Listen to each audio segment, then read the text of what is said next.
Good morning everybody. Welcome to YouTube channel Krishna classes. I am Usha.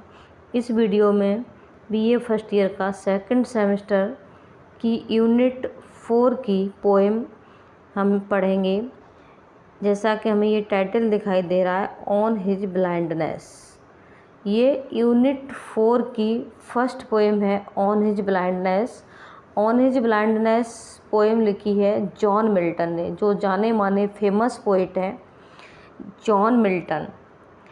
अब जैसा कि मेरे टाइटल दिखाई दे रहा, ऑन हिज ब्लाइंडनेस, मतलब ब्लाइंडनेस मीन्स अंधा होना, ठीक है। हिज उनके अंधेपन पर, मतलब ये पोएम उन्होंने अंधे होने के बाद लिखी थी। और इस पोएम में वो अपनी कंप्लेंट करते हैं। ये जो ऑन हिज ब्लाइंडनेस है, ये हमारा सोनेट है। और सोनेट क्या होता है आप जानते होंगे, फिर भी मैं आपको थोड़ा बता देना चाहती हूँ। सोनेट कहते हैं 14 लाइन की पोएम को। और ये जो ऑन हिज ब्लाइंडनेस है, हमारा इटालियन सोनेट है। सोनेट दो प्रकार के होते हैं, इटालियन सोनेट और इंग्लिश सोनेट। तो ये इटालियन सोनेट है, और इटालियन सोनेट की जो खासियत होती है वो ये होती है, इसमें एक ऑक्टेव होता है और एक सेस्टेट होता है। तो ऑक्टेव होता है, जैसा कि देखो हम आपको थोड़ा सा दिखाना चाहते हैं। ये 14 लाइन है इसमें, इस तरह से। तो ऑक्टेव होता है जिसमें 2 पार्ट में डिवाइड होता है ऑक्टेव। 4-4 लाइन के 2 स्टेंजा होते हैं, जैसा कि हमें दिख रहे हैं। ये पहला स्टेंजा है 4 लाइन का और ये दूसरा स्टेंजा है 4 लाइन का। तो इस तरह से ये हो गया हमारा ऑक्टेव। और एक होता है सेस्टेट। सेस्टेट होता है 6 लाइन का। 6 लाइन जो सेस्टेट होता है वो 2 टरसेट में डिवाइड होता है, 3-3 लाइन का। तो इस तरह से ये हमें ये दिखाई दे रहा है। ये हमारा सेस्टेट है यहाँ से यहाँ तक। तो ये 3 लाइन यहाँ तक हो गई, ये ठीक है। इस तरह से ये हमारा क्या है, इटालियन सोनेट है। और जो ये sonnet on his blindness sonnet है, जॉन मिल्टन ने लिखा है, ये हम सब जानते हैं। ये जो जॉन मिल्टन जो का जन्म हुआ था, ही वाज बोर्न इन 1608 और उनकी डेथ हुई थी 1674 में। और ये ब्लाइंड हुए थे, ही बिकेम ब्लाइंड इन 1653, मतलब ब्लाइंड हुए थे ये 1653 में। और 1653 में ब्लाइंड होने के बाद इन्होंने ये पोएम लिखा था, ये पोएम लिखी थी, सोनेट लिखा था 1655 में। ही कंपोज्ड दिस सोनेट इन 1655, मतलब ये कम्प्लीटली ब्लाइंड हो गए थे 1653 में और इन्होंने ये सोनेट लिखा 1655 में। इट मीन्स ब्लाइंड होने के 2 साल बाद इन्होंने ये सोनेट लिखा था। तो इस सोनेट में वो अंधे हो जाते हैं और अंधे होने के बाद इस पोएम को लिखते हैं, सोनेट को लिखते हैं। तो और सोनेट की ये खासियत होती है इटालियन सोनेट की कि 8 लाइन में पोइट अपनी कंप्लेंट करता है, शिकायत करता है जिसके बारे में, वो गॉड से। और फिर जो जहाँ से सेस्टेट स्टार्ट होता है वहाँ पर उसके उत्तर खुद ही वो लेने लगता है, खुद से ही। तो देखेंगे, इसको पढ़ेंगे। बहुत अच्छा सोनेट है, इटालियन सोनेट है, फेमस सोनेट है। ये पहले वाले हमारे यूपी बोर्ड के सिलेबस में इंटरमीडिएट में भी प्रेस्क्राइब्ड था। तो देखेंगे, देखो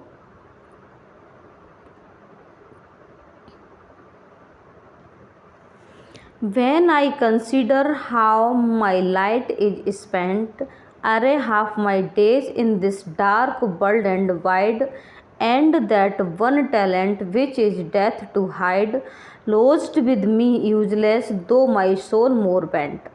पहले इन 4 लाइन को हम क्लियर कर लेते हैं। देखो यहाँ से, When I consider, बहन मीन्स जब, I consider मैं सोचता हूँ, how my light is spent, how means कैसे, माई लाइट, लाइट मीन्स वैसे जानते हैं हम प्रकाश होता है, यहाँ प्रकाश से सेंस नहीं है, यहाँ नेत्र ज्योति से सेंस है। ये लाइट दिखाई दे रहा है, ये आई साइट से सेंस है इसका, नेत्र ज्योति से। और स्पेंट का मतलब वैसे होता है खर्च करना या बिताना, लेकिन यहाँ स्पेंट से मतलब है समाप्त हो जाने से, चली जाने से। तो फर्स्ट लाइन क्लियर करेंगे, when I consider how my light is spent, जब मैं सोचता हूँ कि मेरी आँखों की रोशनी, मेरी नेत्र ज्योति कैसे चली गई।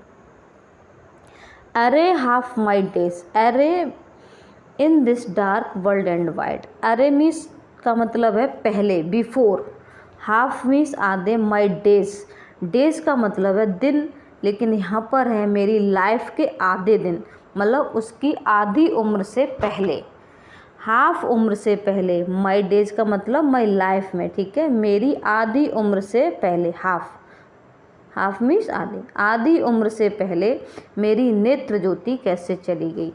ठीक है, अब यहाँ से लेकर के और यहाँ तक सेंस हमारा निकलता है, पूरा कंप्लीट सेंस। ठीक है, तो जब मैं सोचता हूँ कि आधी उम्र से पहले मेरे आँखों की रोशनी कैसे चली गई या नेत्र ज्योति कैसे चली गई।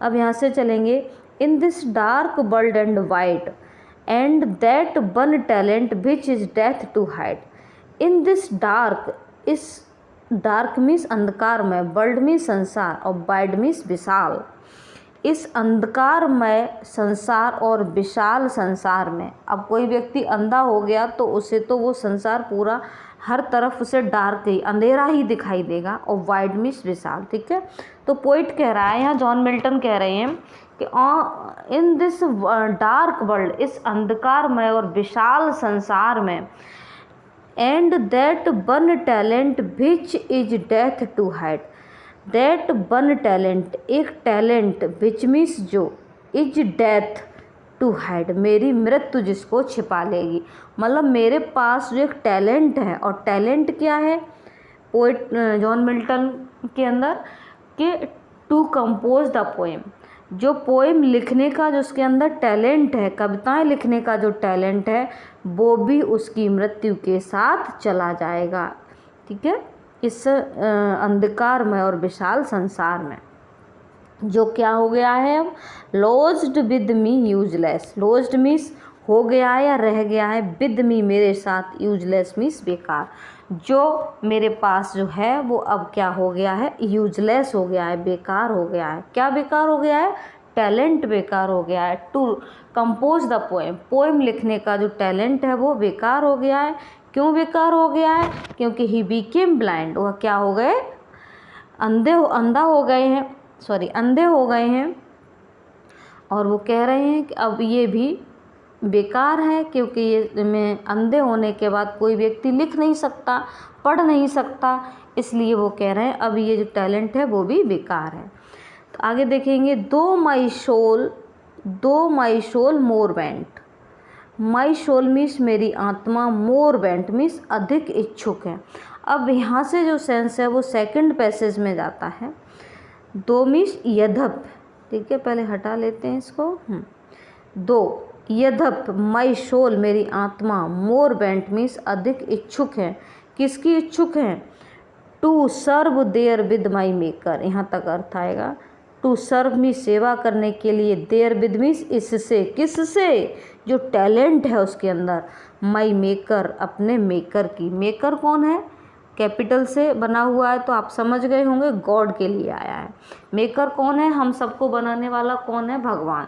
ठीक है, तो फिर भी जॉन मिल्टन यहाँ पर कह रहे हैं कि यद्यप माई सोल मोर बेंट, मेरी आत्मा फिर भी बहुत अधिक इच्छुक होती हैं, मेरी बहुत अधिक इच्छा है, to serve therewith my maker, कि इस टैलेंट से मैं क्या करूं, अपने मेकर की सेवा करूं। सेवा करने का मतलब है भगवान की प्रशंसा में मैं कविताएं लिखूं, ये उसकी इच्छा है, किसकी, जॉन मिल्टन की। आगे चलते हैं, and present my true account lest, यहाँ से देख रहे हैं हम, and present my true account lest he returning child, doth God exact day लेवर, light denied, I fondly ask but patience to prevent. अब देखेंगे यहाँ से एंड प्रिवेंट, अब वो क्या कह रहा है, यहाँ से समझ लिया हमने, यहाँ से अर्थ इसका आता है इस स्टेंजा का। ठीक है, तो यद्यपि मेरी आत्मा अपने मेकर की सेवा करने के लिए तैयार हैं, इच्छुक हैं, and present my true account, present means प्रस्तुत करने के लिए माई ट्रू अकाउंट, सच्चा लेखा जोखा, और मेरी आत्मा किसके लिए तैयार है? अपना सच्चा लेखा जोखा भगवान के सामने प्रस्तुत करने के लिए तैयार हैं। प्रेजेंट मीन्स प्रस्तुत करने के लिए, माई मीन्स अपना, ट्रू मीन्स सच्चा, अकाउंट मीन्स लेखा जोखा। लेखा जोखा का मतलब उसने क्या क्या अब तक किया है, कितनी पोएम लिखी हैं, कितनी नहीं लिखी हैं, किसके लिए लिखी हैं, गॉड के लिए लिखी हैं, ये सब लेखा जोखा वो गॉड के सामने प्रेजेंट करने के लिए तैयार है। फिर क्या करता है? लेस्ट, वो सोचता है कहीं ऐसा न हो, ही रिटर्निंग चाइल्ड, ही कैपिटल से लिखा हुआ है तो गॉड के लिए आया है। रिटर्निंग मीन्स बदले में, बदल लौट करके, चाइल्ड मीन्स डांटना या फटकारना। फिर भी वो ये सोचता है यदि मैं इससे सेवा करूं, उसने मुझे अंधा कर दिया है, फिर भी मैं इससे सेवा करूं, उसके सामने अपना ट्रू अकाउंट प्रस्तुत करूं, तो कहीं ऐसा न हो कि गॉड मुझे क्या करे, बदले में डांट फटकार न लगाए, डांटे न। तो डॉथ, आगे चलेंगे यहाँ से, doth God exact day labour, ठीक है। तो डॉथ यहाँ पर हेल्पिंग वर्ब के रूप में यूज़ हुआ है, क्या से सेंस आएगा? गॉड एग्जैक्ट, गॉड मीन्स भगवान, एग्जैक्ट मीन्स मांग करता है या मांगता है, डे लेबर दिन में किए जाने वाले कार्य की मांग करता है। अब कौन कह रहा है? जॉन मिल्टन स्वयं से प्रश्न कर रहे हैं, क्या कह रहे हैं? क्या भगवान मुझसे दिन में, दिन का मतलब है लाइट में, डे लेबर, डे लेबर का मतलब है दिन में। अब अंधे व्यक्ति के लिए जैसा ही दिन है वैसा ही रात है, उसे तो सब डार्क दिखाई देता है, इसलिए क्या है? Day labour exact. अब क्या कह रहा है वो? क्या भगवान मुझसे डे लेबर वर्क की मांग करेगा, मांग कहेगा कि जो दिन में किए जाने वाले कार्य हैं। लाइट डिनाइड, नेत्र ज्योति जाने के बाद। लाइट का मतलब यहाँ पर नेत्र ज्योति है, और डिनाइड का मतलब है किसी चीज़ के लिए मना करना, लेकिन यहाँ सेंस से समाप्त होने से, ठीक है। लाइट डिनाइड, नेत्र ज्योति जाने के बाद भगवान मुझसे दिन में किए जाने वाले कार्य की मांग करेगा। तो फिर नेक्स्ट है हमारा, I fondly ask but patience to prevent. I fondly, fondly का मतलब होता है उत्सुकता पूर्वक, आस्क मीन्स पूछता है, वो उत्सुकता पूर्वक प्रश्न पूछता है। प्रश्न किससे पूछता है? अपने आप से। ये सोनेट की खासियत होती है कि प्रश्न पहले पूछा जाता है, कंप्लेंट, फिर बाद में स्वयं में ही गॉड, पोइट अपने आप में ही उत्तर देता है। तो आई फॉन्डली आस्क, मैं, फॉन्डली मीन्स उत्सुकता पूर्वक, आस्क मीन्स पूछता हूँ, किससे? अपने आप से। वो अपने आप से उत्सुकता पूर्वक प्रश्न पूछता है, बट पेशेंस टू प्रिवेंट, लेकिन मेरा बट मीन्स लेकिन, पेशेंस मीन्स धैर्य, टू प्रिवेंट मीन्स रोक देता है मेरी, लेकिन धैर्य क्षमता जो मेरी है, मेरे अंदर जो धैर्य है वो उतना धैर्य नहीं है, लेकिन मैं अपने आप को प्रिवेंट कर लेता हूँ, रोक लेता हूँ।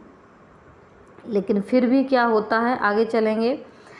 That murmur soon replies, God doth not need either man's work or his own gifts। यहाँ तक देखेंगे पहले, लेकिन वो अपने आप को प्रिवेंट कर लेता है फिर भी। दैट मर्मर, मर्मर मीन्स धीमी आवाज़ में, सून मीन्स शीघ्र, रिप्लाइज मीन्स उत्तर आता है, लेकिन धीमी बुदबुदाहट की आवाज़ में उत्तर शीघ्र आता है। क्या उत्तर आता है? खुद ही प्रश्न कर लेता है, खुद ही उत्तर देता है। क्या? God doth not need either man's work or his own gift. भगवान को न तो इंसान के कार्य की आवश्यकता होती है, यहाँ पर देखो डॉथ शब्द यूज हुआ ना, वो हेल्पिंग वर्ब के रूप में यूज हुआ है। नॉट नीड, नीड मीन्स आवश्यकता होना, आइदर मैंस वर्क, या तो मेंस के वर्क की, न तो मैन के वर्क की उसे ज़रूरत होती है, और हिज ओन गिफ्ट्स, और ना ही किसकी? अपने गिफ्ट, अपने उपहारों की उसे आवश्यकता होती है। और क्या उपहार हैं? जो भी हमारे पास है, ऐसी हमारी सामाजिक मान्यता है कि जो भी हमारे पास है वो भगवान का दिया हुआ है, ठीक है। तो भगवान ने जो कुछ भी हमें दिया है वो उसकी वो नहीं चाहता वो इंसान उसको दे, ठीक है। तो God doth not need either man's work, तो भगवान को न तो आदमी के वर्क की आवश्यकता है और ना ही उसके गिफ्ट की उसको आवश्यकता है। Who best bear his mild yoke, who जो बेस्ट मीन्स बहुत अच्छे से, बियर मीन्स बर्दाश्त करते हैं, हिज माइल्ड यॉक उसका दिया, उसके द्वारा दिया जाने वाला दंड। माइल्ड यॉक का मतलब होता है बच्चों जो बियरेबल पनिशमेंट, भगवान के द्वारा दिए जाने वाला ऐसा दंड जो हम बिना किसी ऑब्जेक्शन के उसको बर्दाश्त करते हैं, ठीक है। जैसे और क्या करते हैं, who best bear his mild yoke, और बहुत से लोग हैं बहुत अच्छे से उसके पनिशमेंट को बर्दाश्त करते रहते हैं। बियर, आपने देखा होगा कि भगवान अगर हमें पनिश करता है, पनिशमेंट देता है, तो हम उसको बहुत अच्छे से बर्दाश्त करते रहते हैं, कोई विदाउट एनी ऑब्जेक्शन, कोई ऑब्जेक्शन नहीं करते हैं। जैसे कि हमारी गिर करके कहीं टांग टूट गई या हाथ पैर में चोट लग गई या हमें फीवर आ गया, कोई भी एनी इंसिडेंट हमारे साथ हो जाती है, तो हम क्या करते हैं, और फिर भी हम भगवान के सामने हाथ जोड़कर उससे प्रार्थना करते हैं, उसकी सेवा करते हैं। अब आप सोचिए, यदि यही पैर आपका कौन तोड़ दे, कोई इंसान तोड़ दे, आपका दोस्त तोड़ दे, तो आप डंडा लेकर के जाएंगे और कहेंगे इसने मारा ही कैसे, तोड़ा ही कैसे है? क्या आप उसकी सेवा करेंगे? नहीं ना। बर्दाश्त करेंगे? नहीं करेंगे। लेकिन भगवान यदि हमें कोई पनिशमेंट देता है तो उसको क्या करता है इंसान, बियर हिज माइल्ड यॉक, उसके पनिशमेंट को बहुत अच्छे से विदाउट एनी ऑब्जेक्शन उसको बर्दाश्त करता रहता है।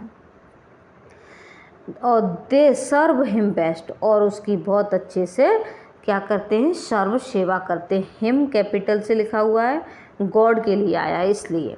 बेस्ट मीन्स बहुत अच्छे तरीके से, दे मीन्स किसके लिए आया है, ह्यूमन के लिए, और वे क्या करते हैं, उसकी बहुत अच्छे से सेवा करते हैं। किसकी? भगवान की, ठीक है। लेकिन क्या इंसान तुम्हें कोई दंड दे दे, मार दे, तोड़ दे, तो आप उसकी सेवा करेंगे, उसकी पूजा करेंगे, बर्दाश्त करेंगे उस दंड को? नहीं, किसी भी कीमत पर डंडा लेकर जाएंगे और कहेंगे तूने मारा ही कैसे है, ये पैर मेरा तोड़ा ही कैसे। यदि किसी इंसिडेंट के साथ आपका पैर टूट जाता है तो आप उसको बहुत अच्छे से बर्दाश्त करते रहते हैं, और बर्दाश्त करने के साथ साथ भगवान की आप सेवा भी करते हैं। हिज स्टेट इज किंगली, उसका जो स्टेट है, हिज स्टेट इज किंगली, उसका जो राज्य है वो राजा के जैसा होता है। जिस तरह से राजा अपने सिंहासन बैठा हुआ ऑर्डर करता है और सारी उसकी जो जनता है उसकी आज्ञा का पालन करने के लिए दौड़ती रहती है, इसी प्रकार से भगवान का जो दर्जा होता है राजा के जैसा होता है।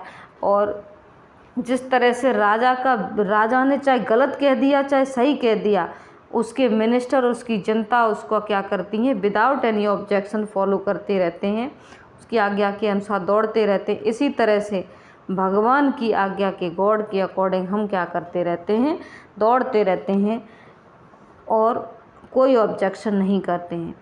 Thousands at his biding speed, हजारों लोग, हिज बाइडिंग स्पीड, ठीक है, उसकी आज्ञा के लिए, बाइडिंग स्पीड मीन्स दौड़ते रहते हैं। And post over the land, land means post over, land का मतलब ज़मीन के ऊपर। एंड ओशियन विदाउट रेस्ट, और समुद्र में विदाउट रेस्ट, बिना किसी आराम के। मतलब इंसान लोग क्या करते हैं, चाहे वो मनुष्य हैं या जीव हैं, कोई भी, वो क्या करते हैं, पृथ्वी के ऊपर समुद्र के अंदर बिना किसी रेस्ट के उसकी आज्ञा के पालन में दौड़ते रहते हैं। समझ आया? जिस तरह से राजा की आज्ञा के अकॉर्डिंग उसकी जनता दौड़ती रहती है, इसीलिए उसका state his state is kingly, इसलिए उसका स्टेट राजा के जैसा बताया है। आगे लास्ट लाइन रह गई है, they also serve who only stand and wait, और दे ऑल्सो सर्व वे सेवा भी करते हैं, और हु और वो भी लोग होते हैं जो ओनली स्टैंड खड़े रहते हैं, एंड वेट और उसकी आज्ञा का ऑर्डर का इंतज़ार करते रहते हैं। क्लियर हो गया। दे वे सर्व सेवा भी करते हैं, हु वो लोग जो ओनली स्टैंड खड़े रहते हैं, एंड वेट और इंतज़ार करते रहते हैं, उसकी आज्ञा का उसके ऑर्डर का इंतज़ार करते रहते हैं। इस तरह से ये हमारा क्या है, मुझे उम्मीद है कि आपको ये समझ में आया होगा। सोनेट किसका है, ऑन एज ब्लाइंडनेस का है, इम्पोर्टेंट सोनेट है, और जॉन मिल्टन बहुत ही फेमस पोइट थे। इस तरह से ये हमारा यूनिट 4 की first poem on his blindness complete हो जाती है। और इसके बाद इसी में और करके विलियम शेक्सपियर की पोएम भी है, उसको हम पढ़ा देंगे आपको। विलियम शेक्सपियर की पोएम है, let me not to the marriage of true minds. ठीक है, इसको हम इसके बाद डालेंगे। तब तक के लिए थैंक यू। जय हिंद, जय भारत।